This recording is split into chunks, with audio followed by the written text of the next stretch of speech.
Hello les amis parieurs, me revoilà pour un quintet de trop ce vendredi. Ces derniers jours c'était des handicaps de plat introuvables et la preuve ça a été les énormes tocards qui sont arrivés. Donc pas de regret d'avoir fait des pronos, je les aurais pas donnés de toute façon. Allez c'est parti pour ce quintet de trop à Vincennes. Et puis on va essayer de faire mieux au niveau de mes statistiques. J'ai commencé depuis le 1er février 2024. J'en suis à 11 quintés, 18 quartés, 24 tiercés en 44 courses de trop. Et la seule fois où je n'ai eu aucun piment, aucun chocolat et aucun tuyau dans un quintet, dans ces 44 quintets de trop, et bien c'était lors de la course de référence de ce quintet qui datait du 26 avril 2024 où on retrouve 8-9 concurrents dans ce quintet de vendredi soir. Et bien je vais les rejouer les amis, ces chevaux qui ne sont pas arrivés. Par exemple, mon piment du 26 avril, c'était Gogo des Marlboro. Et là, il n'est pas arrivé. Il a des excuses parce qu'il a eu un parcours détestable, de nez au vent pendant les 2850 mètres sur la grande piste. C'était beaucoup trop compliqué pour un cheval qui n'est pas un champion, bien évidemment. Il faut savoir pourquoi je l'avais mis lors de ce Quintet Plus en tant que piment et que je le remets en tant que piment. C'est que le 5 avril 2024, le cheval avait fini 4e dans un Quintet bien plus relevé que ce vendredi soir où il finissait juste derrière des chevaux comme Iris des Roseaux, un Duval d'Estaing, Iguane de Caponnet, un cheval de Raymond Rimbaud, des I, donc des 6 ans de qualité. Il n'y a pas de ces 6 ans là. Donc s'il a un bon parcours, ce cheval, on peut faire confiance à Franck Nivard pour le faire arriver. Et bien je pense qu'on peut s'attendre à une belle perf les amis. Donc le 1 en piment.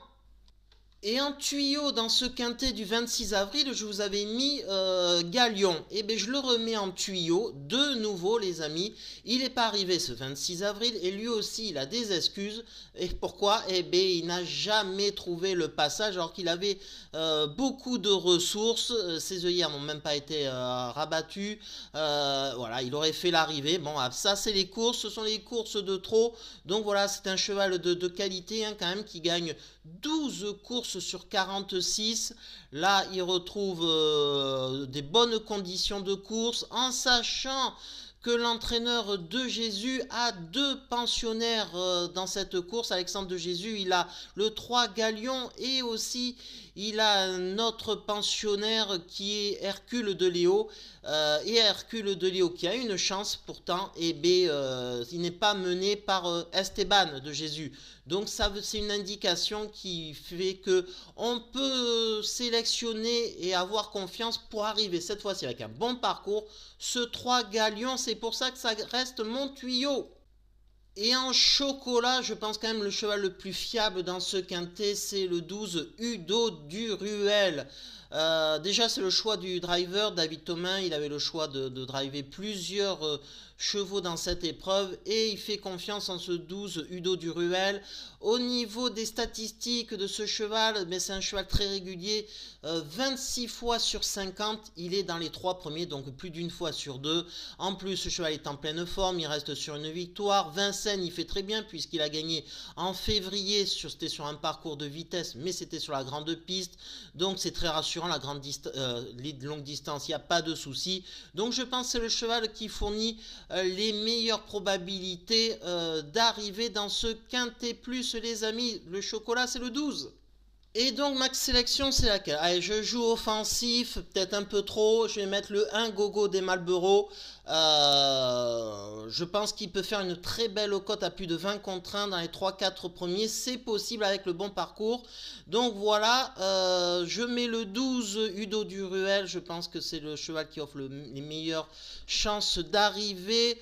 Le 3 Galion, très très malheureux la dernière fois, je vous l'ai dit. Le 10 Horatius Della, c'est le deuxième cheval le plus qualitatif dans ce lot et on peut faire confiance à Benjamin Rochard pour lui donner un bon parcours. Le 6 gagneur a fait une très grosse cote et second la dernière fois, je l'avais mis dans ma sélection. Donc je lui refais confiance, surtout au premier poteau, même s'il part plutôt lentement ce cheval. Ensuite le 14 Ove Ponvontier, la dernière fois c'était très bien. Donc c'est un bon cheval avec un bon parcours, il peut faire l'arrivée. Le 15 Harvest de Bullière, Eric Raffin les amis. Donc on peut lui faire confiance aussi pour le bon parcours. Et le 2, Hardy Crown. Là aussi, Johan Le Bourgeois. Locqueneux, il a 2 pensionnaires. Quand il fait appel à Johan Le Bourgeois, c'est souvent bon signe. Donc forcément à mettre dans une sélection. C'est un choix évident. Et après, on le met n'importe où dans la sélection. Ça, après, c'est une affaire d'impression. Et en cas de non partant, les amis, le 4, Imberland, il est au premier poteau. Alexis Colette avec un bon parcours. Ça peut être 4e ou 5e, bien évidemment. Donc ça nous donne, je récapitule, le 1, le 12, le 3, le 10, le 6, le 14, le 15, le 2. Et en cas de non partant, le 4, les amis. Allez, on va essayer d'améliorer les stats que je vous ai dit, de donner un 12e quintet sur 45 courses de trop. Ça serait pas mal du tout, ça ferait un quintet sur 3 quasiment, ça serait pas mal. Allez, c'est parti, puis je vous dis à demain les amis, c'est un magnifique quintet aussi, c'est à Caen demain, c'est des belles courses, une belle réunion, et puis je crois que je vais faire des pronos sur du course par course si ça vous intéresse. Allez, ciao les amis.